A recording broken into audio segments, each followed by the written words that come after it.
show. So that was me just stalling for like 30 seconds. All right, so let's start the show. All right. T3 Media.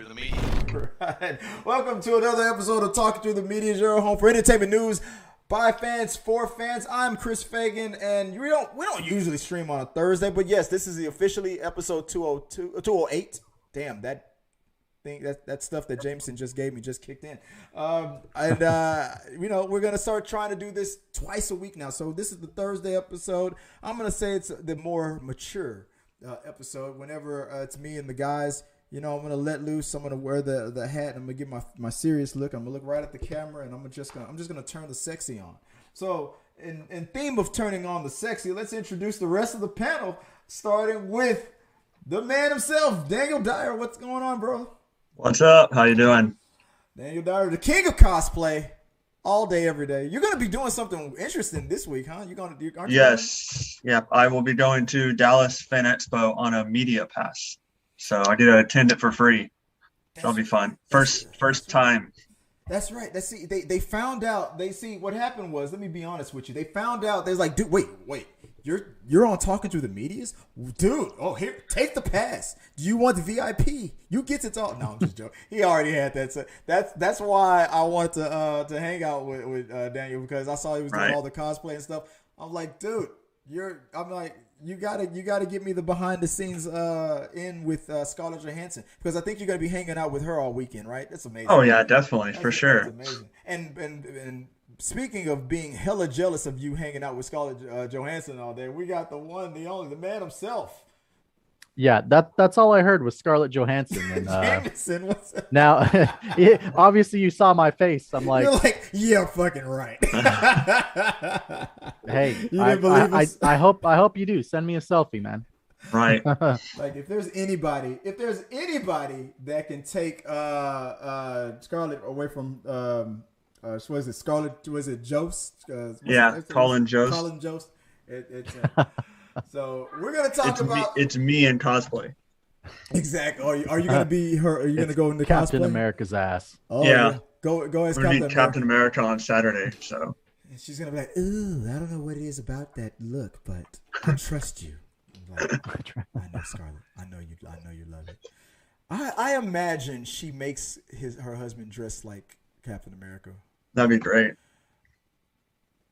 Sorry, I just had a moment. Okay, so we're gonna talk about three. We're gonna keep it short. We're gonna talk about a few things. I know we started off late. I'm not trying to make that a thing. I know that CP time is a thing and a joke in America, but I'm not trying to live up to that stereotype, even though I do it every week. But the whole crowd is like, not gonna laugh at that. But we are going to talk about three main topics, like some things that we came across. It's going to be more of a casual setting this time. And we're going to talk about the Venom thing. You can see it right here. We're going to talk a little bit about the Venom leak. We're going to talk about another thing that's kind of going around with Instagram and people who want to become like famous on Instagram and in Hollywood, and what they feel like they might have to do, or the offers that they get, if you know what I mean, to advance in social media and in Hollywood and things like that. And then we're going to talk about a little bit about being in a situation where you work for the boss's son. So that's just a few topics that we're going to talk about, and we're just going to have a little casual conversation about it. But first and foremost, the first main thing that came across was that Venom, it was screened over in England, I think it was. Yeah. And there was footage of Tom Hardy, and they were there at the screening, and before the show started, they requested Andy Serkis, director Andy Serkis. They said, please, when you see this movie, please do not give it away. Do not spoil what you're about to see at the end credit. And everybody promised. This was on video. They promised. They were like, yes, Mr. Hardy, we won't, do it. But they lied. So they leaked it. We're not going to spoil anything. I didn't read it. I don't want to know. I enjoyed me neither. watching it. So first, let me start with that. Daniel, what did you think about like the first Venom first? Let me ask you about the original Venom. What did you think about it? Oh, I definitely enjoyed it. Like the banter between Eddie and Venom was great. Yeah. I like the relationship, and I don't know. I like the story overall. The fight scenes were awesome to me and had a good story, so it made me like want more. So, and we're finally getting it.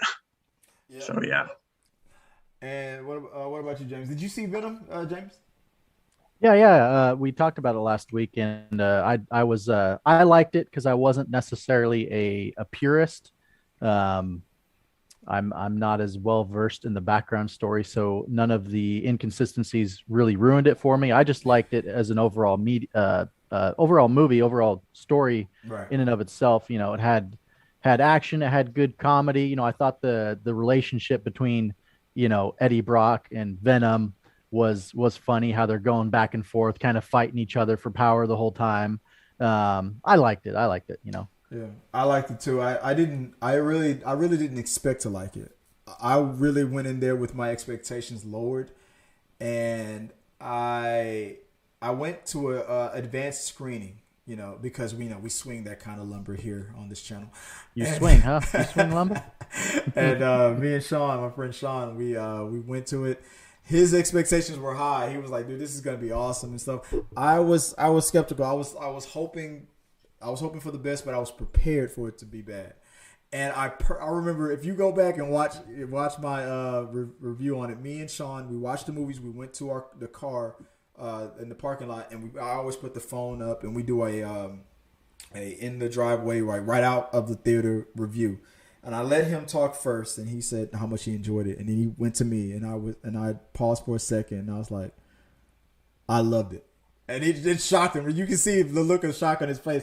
I did not expect that I was gonna love it as much as I did, and I'm not surprised that it made so much money, and I'm happy it did. I was so looking forward to the sequel, and I've heard from the little things that I was willing to read, I heard good reviews. The people who did screen it, they said they enjoyed it a lot. Like, this is like one of the best like comic book movies. I heard someone say that this was one of the best comic book movies ever made. And that's saying Really? something. That's because that is, considering how many Marvel, DC, just all the different movies out, Yeah. say this is one of the best. Yeah, they said they crushed it. They said they Well, really did see, a good job. now that worries me, because you said you liked the other one so much because you went in with low expectations. Now I hear that, I think I might go in with high expectations and expect a little too Right. much. But I think it'll still be good. I mean, pretty much everything Woody Harrelson and is something that I enjoy. He's a good actor, and he picks good parts and good movies to be in too. Oh yeah, that was what Like Zombieland. Oh yeah, Oh, yeah. yeah. I love If Zombieland. anybody that's in the live chat, we're gonna, like I said, we're gonna talk about 3 different topics real quick. And if you have any comments you want to share with us on what we're talking about now. Right now, we're talking about Venom. But yeah, what about you? So Daniel, you heard about the leak thing? Like, he went on stage and he said, Oh, "Please," yeah. he's like, "Do Like- not spoil this." And everybody said, "Yes, Mr. Hardy, we won't spoil it." And it was like, "Ha, fuck you, I'm good." Like, what the hell? What's going on? What do you think? Yeah, I mean, that's just frustrating because I'm a big anti-spoiler.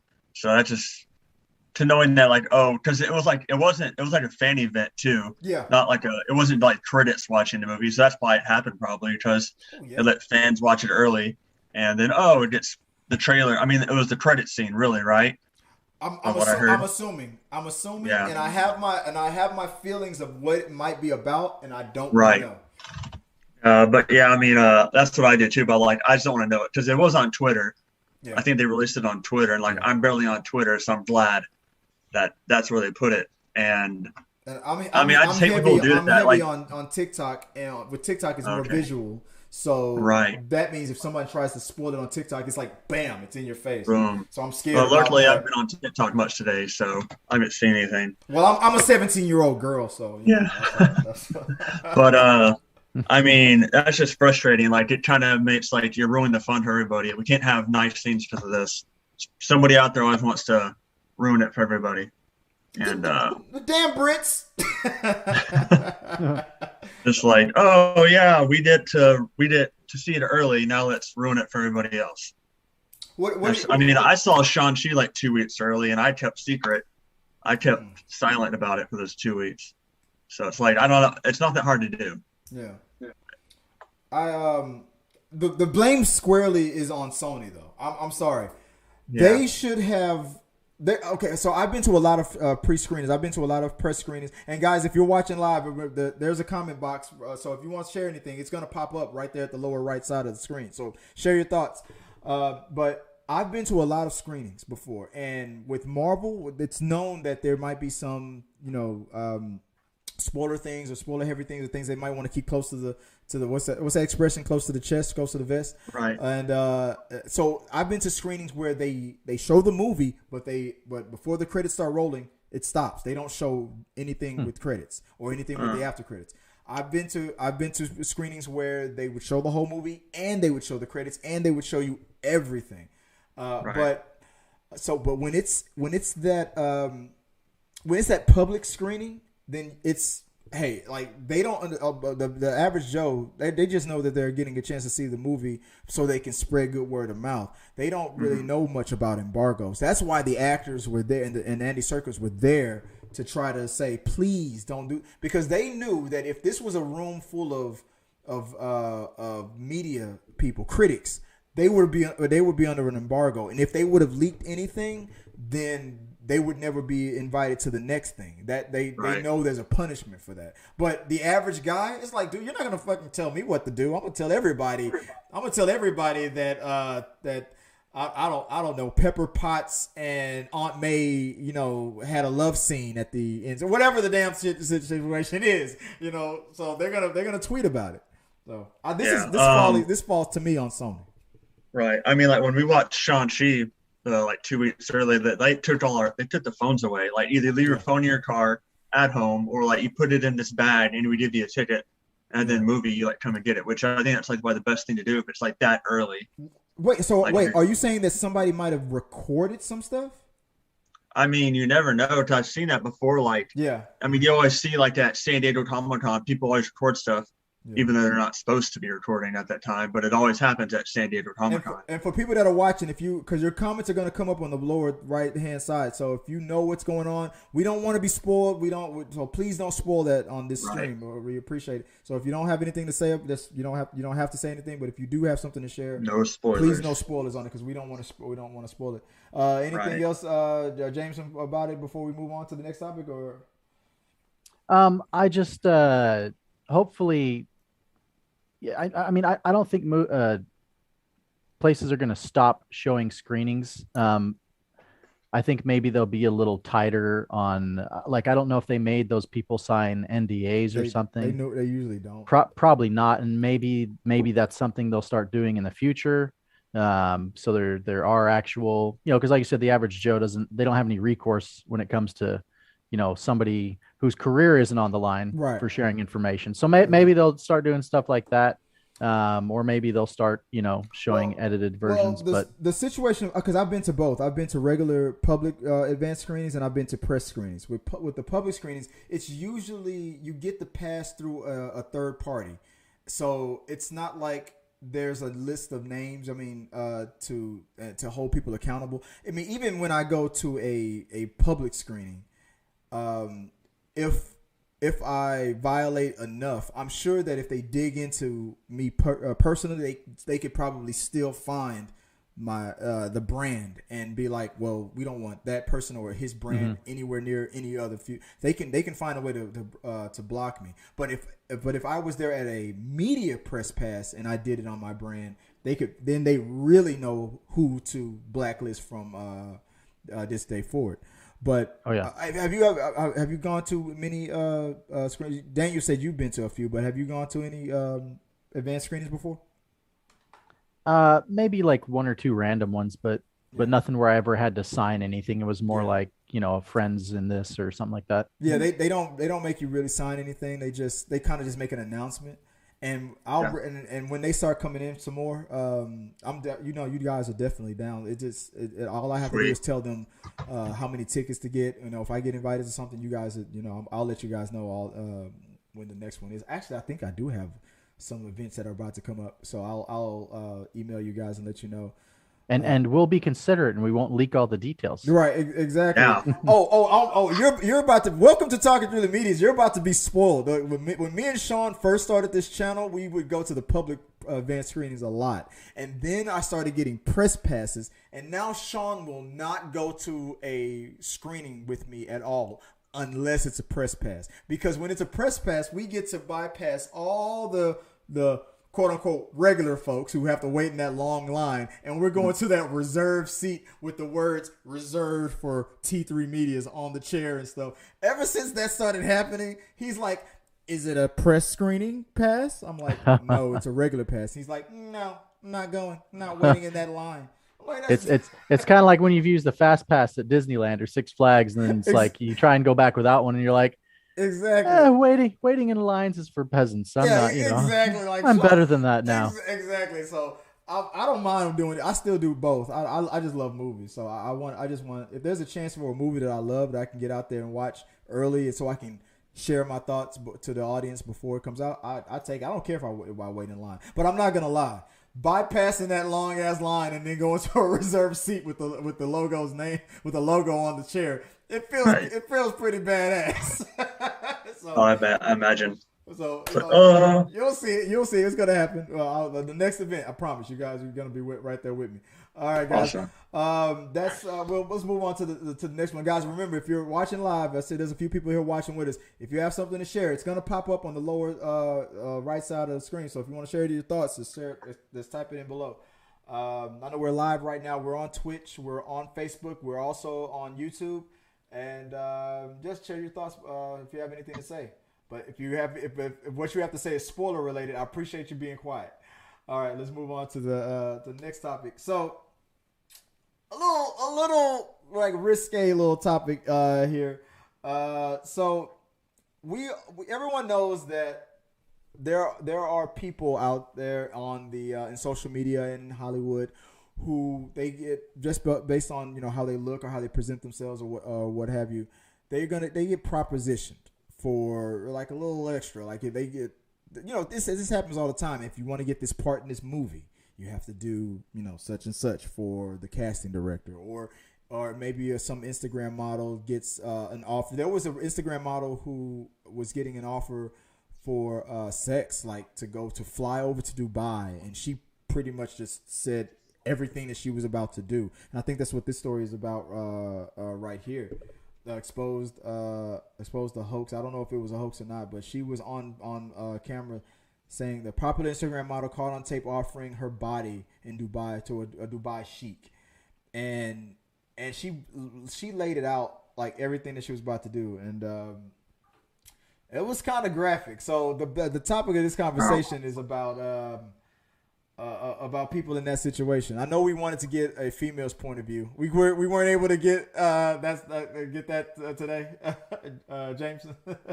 No, we tried. We tried. Instead, they're doing reaction videos. Yeah. So the ladies of Talking to the Media, they're doing another project. We asked, hey, please, would you give a female point of view? And it's like, no, they'd rather see us, make asses of ourselves. And be like, is it really that bad? No, I'm not gonna say. I'm not even gonna make that joke. But yeah, I don't know if you guys, James, I don't know if you saw the video. You saw the video. I think you were the one who shared it with the group. The girl who was on that video saying she was about to fly overseas to Dubai, and she laid out everything that she was about to do. She got really graphic, and at one point she even mentioned that a 13-year-old boy was also going to be involved, and she said all the things that she was going to and expected to do to and for that 13-year-old boy. And I'm like, what is going on?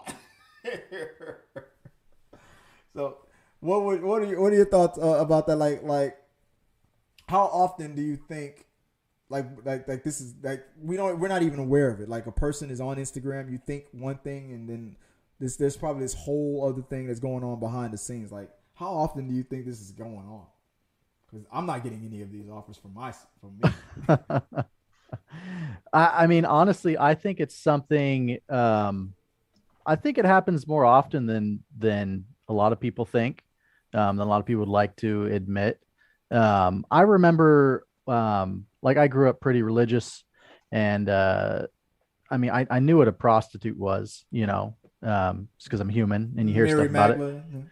it. Yeah, exactly. Yeah. Mary Magdalene, but I remember when I got into college, um, this was right after Facebook kind of took over because you had MySpace for a while, and then Facebook took over. And it's Right. like you'd meet people at college, and you'd add them on Facebook, and now all of a sudden you kind of see a glimpse into their lives, and there were a few like very attractive girls that I met, um, who, like they're a waitress at Hooters or something, right? Right. And you go on their Facebook, and they're constantly traveling the world.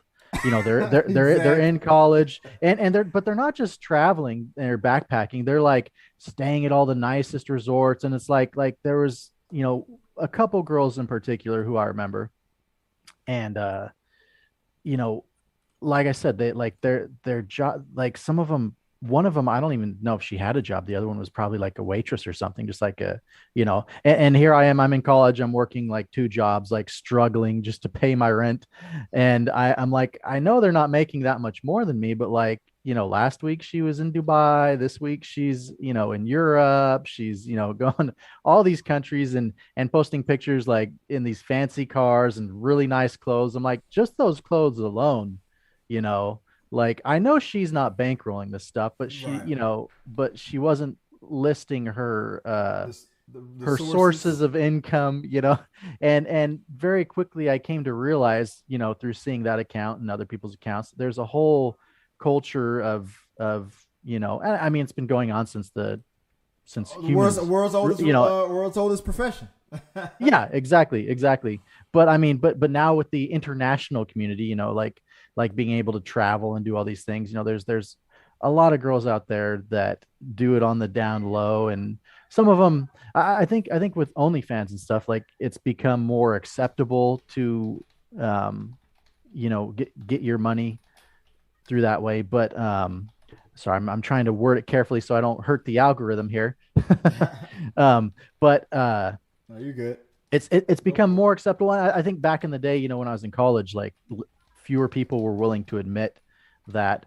But and I think a lot of people were oblivious to it because like how they're getting the money, they're just kind of like scratching their heads. How are they getting around? But it's like, to me, I kind of figured out, and I was like, all right, I know there's other people, and I think every once in a while they would slip up, and you'd see a picture of a guy, and it would be a different guy in this country, a different guy in that country, sort of Right. thing. And so I mean, it's been going on for a while, but the stuff in the video, um, the fact that she admitted it on camera, and I don't know She, why. dude, I don't. not only did she admit it, dude, she got really graphic. She Yeah, she and said everything that they were gonna do to her, what this 13-year-old boy was gonna do. I'm like, dude, you just Dang. admitted to pedophilia. pedo stuff. And I'm like, it's okay, it's gonna happen in another country. But I know for a fact, let me tell you something. I've been to Dubai many times. That was the place that we had to go when I worked overseas. That was the first stop to go to Iraq when I worked in Iraq. I know for a fact that prostitution and all that stuff happens there. I've seen it myself, but I know for a fact that it is illegal there. So it's crazy. But I also know for a fact that they allow it because it's too much money coming into the country. And they allow it. There's a lot of countries where it's definitely illegal, but the cops or the local authorities turn their backs to it because it's too or much money to be made. or probably even take a cut from it. Yeah, it's exactly why. Yeah. Like Thailand, for example. I think the last I looked into it, they said a day about $4 billion transitions, on a daily basis for about $4 billion. So it's like, so everybody's on the take. So so it's just how comfortable she was with admitting all these things that she was about to do. Yeah, I mean, and prostitution's one thing because I mean that's legal in a lot of countries. Germany. Yeah. You go to Amsterdam, stuff like that, And I'm not hating on but sex workers, but I'm just saying yeah, these countries that the countries she was talking about, it's not legal. well, but yeah, but part of the crazy thing is the fact that she's saying she's going to be involved with a minor, Yeah, yeah, dude. and I mean, thinking if the roles were reversed, let's say a guy was to be saying that, oh, I mean, I'm going to go over, I'm going to sleep with this woman and her, 13-year-old nephew or whatever. Or That a 13-year-old niece or something like that. or yeah, niece. And but it's, I mean, oh, dude, the whole world would turn upside guy, down like to take him down. Yeah, this would be on nightly news. It'd be on every talk show. That person would be absolutely ruined. Chris Hansen would come out of nowhere and like, have a seat over here. Let me talk to you. Let me have. So did you say that you were going to? Yeah, it'll be over. The guy be done. Oh yeah, like they're like, we have your confession on tape. Like, we don't care what country it's in. Like, you're done. But seems to be a little bit of a double standard here, which is an interesting part to the video. I mean, it goes back to that whole South Park episode with the teacher. Which episode? The one where what's the kid? I think Ike, is that the little kid? He's like a toddler in the show, and he sleeps with his teacher. And I remember that episode. And the parents, someone finds out and they're furious, and they're like, you gotta stop this teacher, like she's doing all these bad things. But they were in love, like but she was the hot teacher, right? So she wasn't just the teacher, she was the hot female teacher. And so every person they go to confess it to, all the guys are like, nice. That's their response. And on this channel, I used to have I didn't make it a daily or weekly thing, a segment, but I did it more than once. I used to be, and then people started to question me why I was so fascinated with the whole story about why so many teachers in this day of age still get caught. To this day, are still doing that. You back in the day, like I'm 41. You would only hear about it here and there. Like I knew a guy, or I knew a person that happened to, or I knew a guy who did have a relationship with a teacher and stuff like that. You would only hear about it here and there, and the person get arrested, it'd be on the news, and it'd be over. But in the age of social media, I thought, like, okay, iPhones are now a thing now. We're way more connected than we ever before. I thought this stuff would be like come to a standstill. It increased. Like, it's like people were able to get caught faster because they weren't able to keep up with the technology. I was like, how are these women still to this day still doing this and getting caught so easy? It's like it's crazy. It fascinated to me on how, and it fascinated me how many times it happened in Florida. But that's just another story. But how much everything happens in Florida, right? Like craziest people in the world, right? But it fascinated me to a point where I felt like, okay, I need to kind of stop diving into this. Like I feel like I'm obsessed with this story. Well, it's probably always gone on. It's just now people can hear about it faster. Well, people are stupid when it comes to technology, and they'll text, they'll send pictures. Erase that from your phone. You promised me, right? Yeah. Yeah, and they're dealing with teenagers who like what would you do if you were a teenage boy and you were involved with, I mean, anyone hot, but like your hot teacher, like you would want, most kids are gonna tell or want to tell someone. Didn't even study. Ask me why. Someone's gonna brag. Everybody's gonna brag. Nobody ever People put this label of a gossip on women so bad. Guys are we gossip. We just get away with it. Like, dude, the stigma doesn't stick on us. In the barbershop, in the playground, like in the middle of school, in the middle of having the relationship with the teacher, the guy's probably texting simultaneously. We tell. We're going to tell.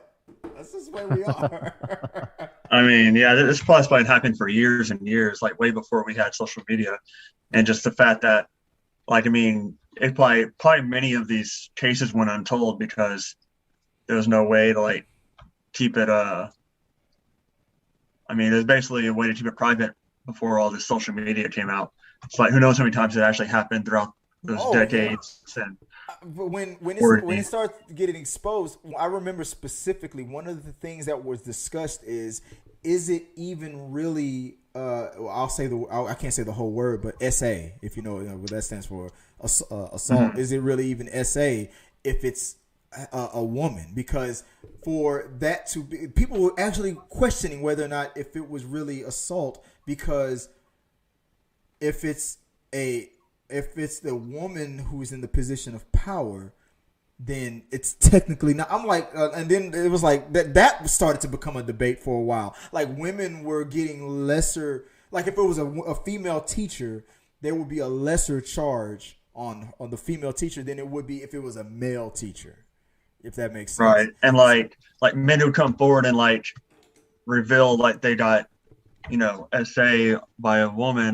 Then there's a stigma behind that, like, yeah. And they'll like get laughed at or like be called a wuss or like exactly. You're a wimp for come out and just not owning it. You're like revealing that you were assaulted but yeah, it's basically you get made fun of if a man comes out and reveals it sometimes. Exactly. Yeah. And they'll like bully you about it and all that. Yeah, exactly. There was a stigma about it, like guys couldn't confess to it and whatnot. But no, and then the studies show that the long-term effects it's on both sides. But like the question of like these people, like they get propositioned, like going back to what we were originally talking about, Instagram and like in Hollywood and stuff, like these offers that come to these people, like on TikTok, for example, like you'll have. The algorithm is all over the place on TikTok. Like you'll have a grown woman wearing a bikini. There's a friend of mine who I've been trying to get as a guest on the show because she's very entertaining. But she's very she's like, you're not gonna body shame me, anything like that. She's a very attractive lady and everything. But she likes to wear bikinis, and that's not illegal. And she would get. Her content gets blocked and banned all the time. But let it be a minor wearing the exact same thing, doing or dancing way more, provocative or something, and it gets like boosted and like she'll probably get thousands of millions of views. But a grown up doing the exact same thing sometimes will get. You've just committed a community violation. Your content is being blocked for a couple of days. It's like there's no consistency and there's no protection from these minors and stuff. So it's like, what is going on with social media, where these like minors and then some women that are getting pushed at, like the only way you're gonna reach fame or recognition is if you put yourself out there like that. And guys too. Like if I was to right now show like my six pack and my ripped Arnold Schwarzenegger body right now, I'm sure that we would have like 1 million people watching right now. But of course. But I mean, I'm wearing a regular shirt and stuff, and I'm keeping it cash, because I don't want the internet to break, So it's like, we don't, You want to earn it the hard way, huh? Yeah, exactly. I want to be known. You want to work for it. This is expert mode right here. I want to tease the algorithm a little bit. You don't know that every time I put my shirt on and take it off, that it's like a washboard. It gets washed every time. That's it. I'm a tease. But, it's like this isn't a type of channel. We're not that kind of channel. Not yet. Unless we get 100,000 likes. Unless the comments come in and say take it off. I'm like, if we did 10,000 likes, you get this reward. And I'm like, watch this space. But that's our thoughts. So share your thoughts. Let us know what you guys think about all that. And real quick, because I have the comments up real quick. So this is what some people were saying about the topic. Like Buddy Love. Buddy Love. That's I know that's a movie reference. Buddy Love. Was that the Nutty Professor? But anyway, I think that was the Nutty Professor.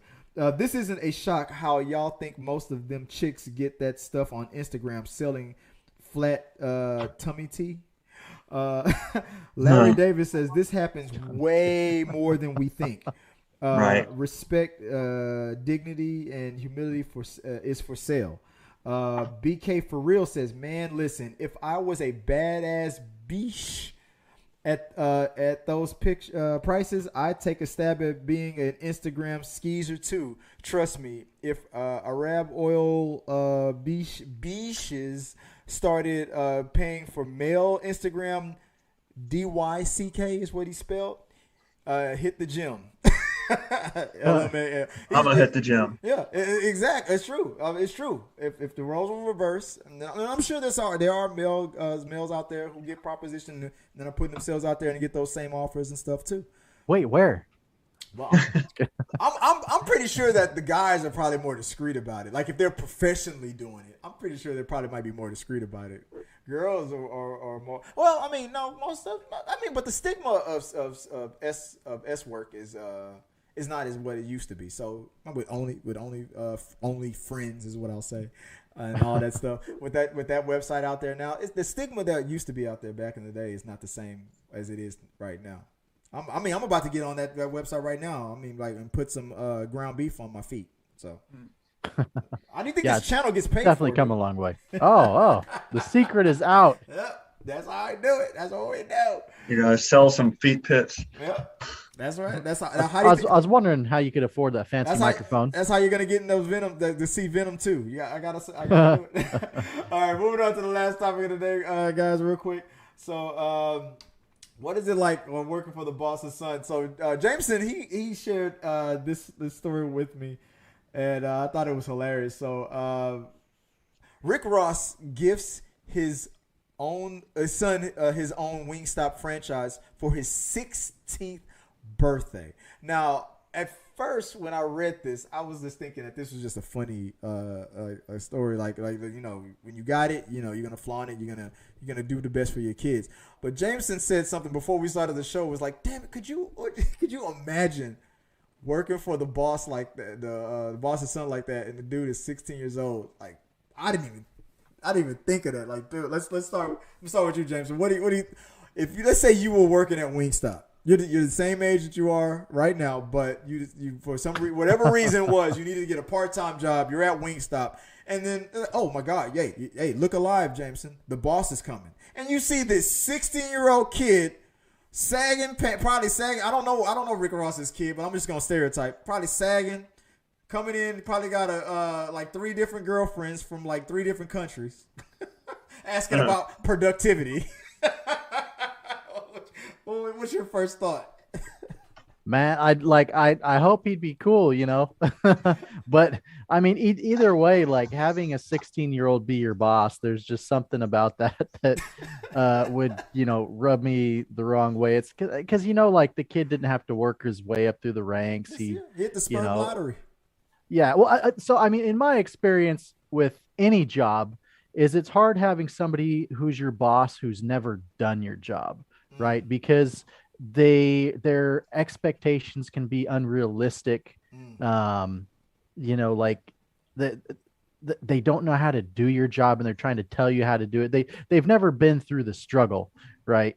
And so I don't think that, I mean, he's 16 years old. He's probably never had a job like at all. And all of a sudden he's the owner slash, you know, boss of all these other people who are just working. Like, if you're working at Wingstop, you know, you're working there, you're trying to survive, you know? So hopefully he's cool, and hopefully he's you know, a good boss. And, I mean, I'm sure he's not doing it completely on his own. His dad owns, I forget what it said, like 25 other it was like Wingstop locations. It was around there, yeah. So I'm sure I doubt his dad would just throw him in and be like, I'm not going to teach you anything, you know. Hopefully his dad's mentoring him and also like throw him to the wolves. Teach him to be a good boss too. But at the same time, I just keep getting the picture of Joffrey from from Game of Thrones. You know, like the ultimate worst case scenario of when a kid becomes the it's like, oh no, here he comes. The wings fell on the floor. Pick it up and serve it to those peasants. Oh, or I'll feed you to the dogs. All right, somebody poisoned his wine. Oh yeah, God. Right. and then all of a sudden, if you piss him off, all of a sudden, then here comes one probably all those employees, like, here comes one of my favorite rappers. I can't ask for his autograph or I'll get fired. I can't bother him. I can't. You know, you're kind of starstruck. You're upset at the same time, working for a minor. You're like, you don't know what to do in that situation. You're 23 years old or something. You're working for a 16-year-old, and one of your favorite rappers is his dad. Like, what do you do in that situation? It's all messed up. So, you hope it's cool at least. Yeah, and I wonder how many aspiring artists are working at those 25 or 26 Wingstops. Just like, man, the only reason I'm working here is to get a record deal. That demo tape. Now I got to deal with this little kid. That demo tape is always hiding under the secret sauce. Yeah, the demo tape is the secret sauce. What would you do? That's funny. What would you do, Dave, if you was in that situation? Like, oh man, I mean, because that'd be, I mean, for someone like that's like way less, he has like way less life experience than I would have. Yeah. Like, I mean, I'm 30, so like I've been through college and had to deal with living on my own for a little bit and Like just all this, that, this, it this makes MF, this MFer is still in the 10th grade. right. It's like, I mean, I've had like, I've had like life experiences already and, seeing how the real world is. And this kid's coming in here like, oh, he automatically gets to be like the boss of this location. Yeah. And who like barely knows anything about the real world. And it's just like, boom. That'd be pretty frustrating to like, and then have to take orders from someone who's half my age and basically, and half your age and 10 times the income. And yeah, right. And so, and like just to like gets to boss me around when he knows nothing of the real world, and be like pretty like aggravating, and you have to like keep your tongue because if you want to work there, you have to. He's trying to give a motivational speech. Right. You know what? Y'all made me think about something. Like if I was in that situation, because I have 2 boys, or even my daughter, if I was in that situation of power, that I would be able to just straight out give my children something like that. I think now I always thought I would probably do the same exact thing that Rick Ross just did for his son. But now I'm thinking, after talking with you guys, I'm thinking it would be more beneficial if have them start at the bottom. Have them start at the bottom. Yeah. The very bottom. And just like anybody else, if you want this to be if you can prove that you can work your way up after, because that's going to make you a great manager. If you know what everybody below you has to go through, you will know how to lead them, and you will know how to inspire them and encourage them, and you will treat them with dignity and respect, hopefully, unless you're just a straight up narcissist. And make them live on those people's wages for a little bit. Exactly. So I mean, and that way, like if they do want to be in that environment and own a Wingstop, they will be able to relate to the people working under them. Where it's like, oh man, I had to live on, if they're a delivery driver, they're like, I had to live on that wage. I had to live on the, this person's wage. And so when they talk about their car breaking down, like they understand what the struggle is versus just like. So what's the big deal? Like my dad just bought me a car and just gave me the Wingstop. Like okay, so get another car. Like just go fix it. Was it Jaden? Like Will Smith's son. Like what do you mean? Just your car broke down. Then just get a new one. What about your third, your second, third, fourth, or fifth car? Like that total disconnect. I mean, the fact that there is a safety net always there will always definitely be present, and mentally that affects you differently. That also affects you differently too. So I would try my best to teach him that lesson, but even though at the end of the day that kid would always know. So it all depends on Rick. They'll never be homeless. They don't have to ever worry about that. Exactly. So it really falls on Rick on how he handles it. Like, he's not gonna let his kid probably fall all the way to the gutter. But if he teaches him that if you mess this up, I'm not coming in to fix it. If you mess this up, you're fired, and I'm not giving it back to you. Obviously, you can't handle it, and I'm not gonna give it to you again. I would make him compete. Like there's a guy, the guy that's been working there for months or years or whatever, and y'all are competing for the same thing. I'm not just gonna give it to you because you're my son. If he's better for the job, then I'm gonna give it to him, and you're gonna work for him. Like I'm gonna and he can just do with that whatever he wants. But the lesson at the end of it would be if you could prove that you can handle it, then I will bless you and grant this. Like everything to you, the keys of the castle to the whole thing. But if you can't at least do that little bit of work, then no, I'm not gonna put you in that position to treat those people like an asshole. And there's just too much room to be like a little like what was it? The reference from Game of Thrones? Joffrey. Yeah, too much of a potential to be a little Joffrey. Oh yeah. Yeah. And there's already too many Joffreys out there. Yeah, I mean but I try to keep it in check as best as I can. But I don't know. We don't know the whole story. I mean, maybe for all we know, maybe Rick Ross is the kind of dad that is like that. For all we know, his son is because he's got that mentality. He could be working his son harder than he could be 10 times harder on his son just because he doesn't want his son to be like that. That would be interesting. It's true. I mean, if that's the situation, I want to find out. Like there was like one quote kind of like it was from Iron Man 3, but like it was like failure is the fog in which we like glimpse triumph. Yeah.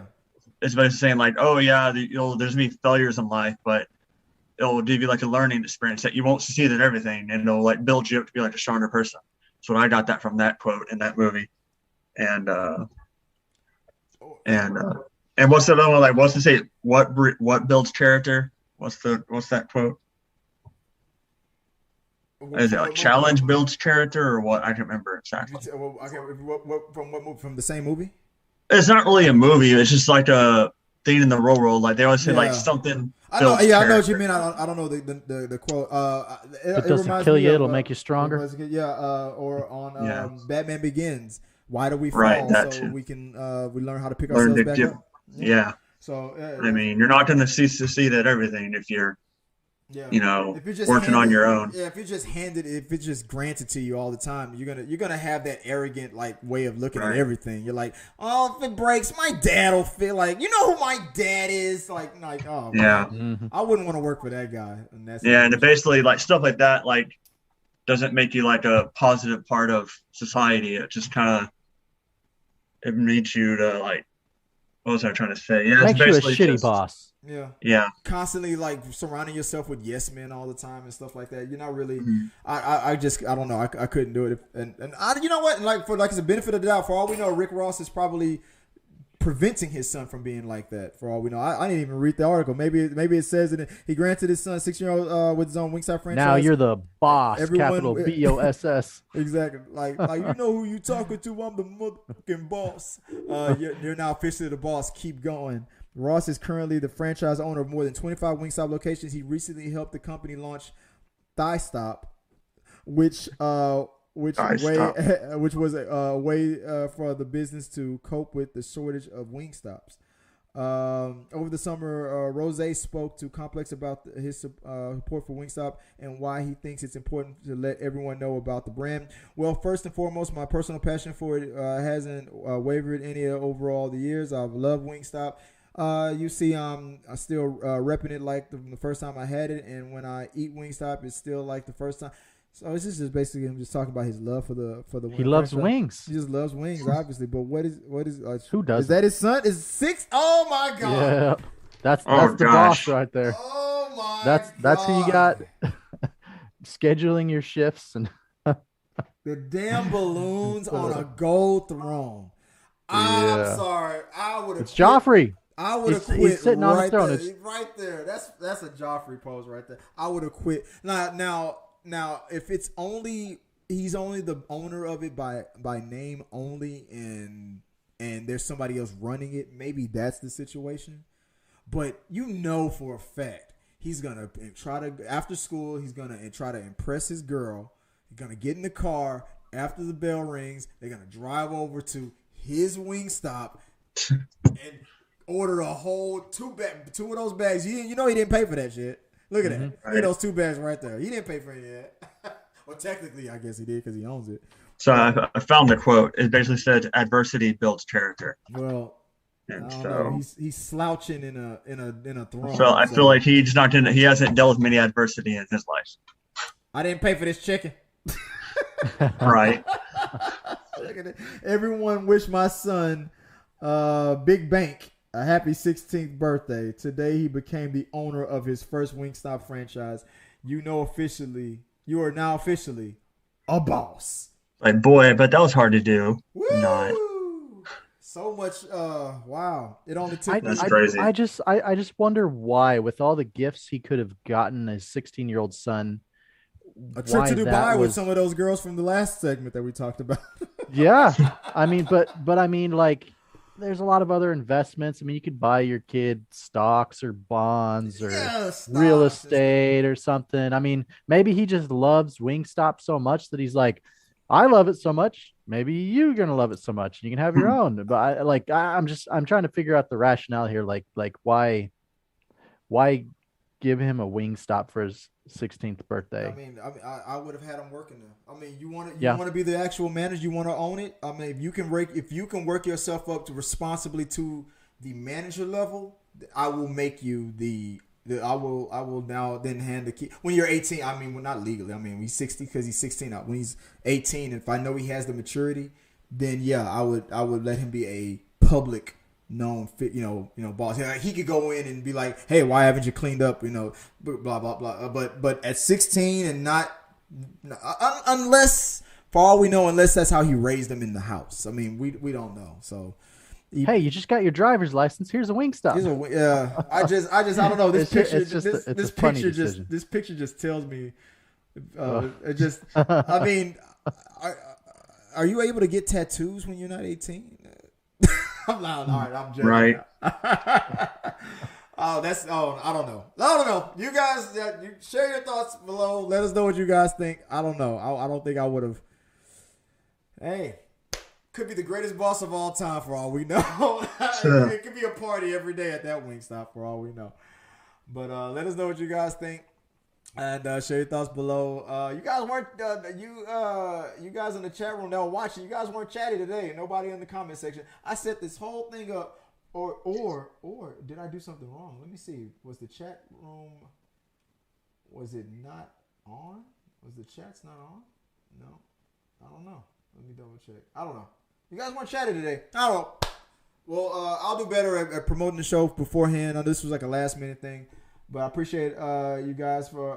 Hey, I put it on Facebook, hoping people would catch on. I know we didn't give it enough time before we started, but for future reference, that's what the box right there at the lower third is for. So if you guys ever have something to say during the live chat, just let us know.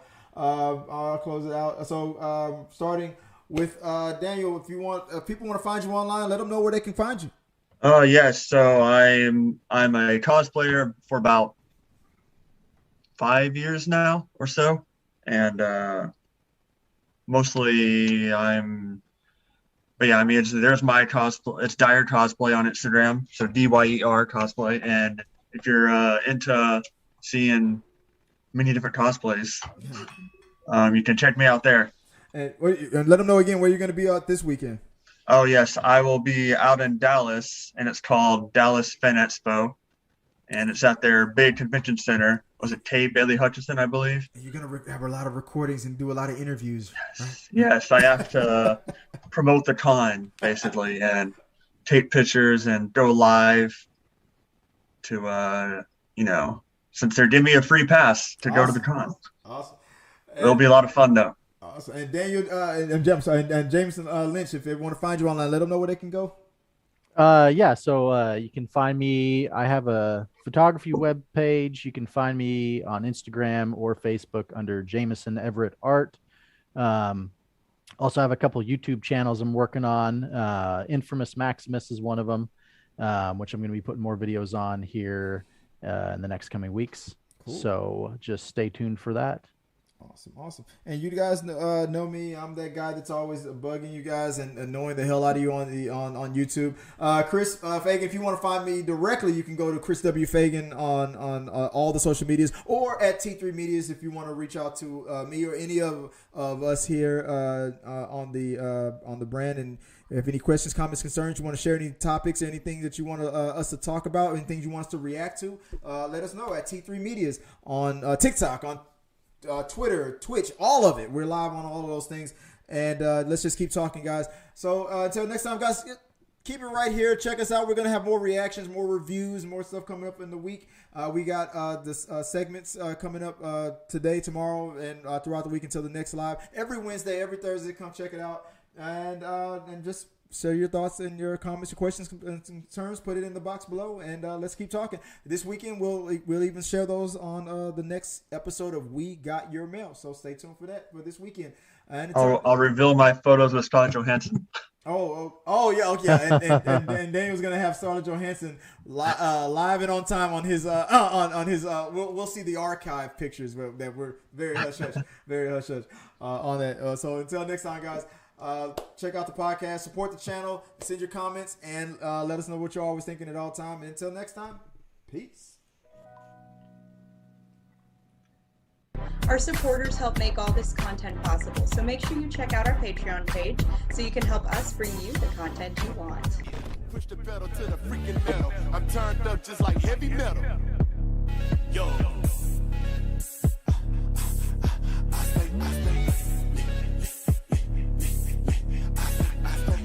Turned up on another level. Push the pedal to the freaking metal. I'm turned up just like heavy metal.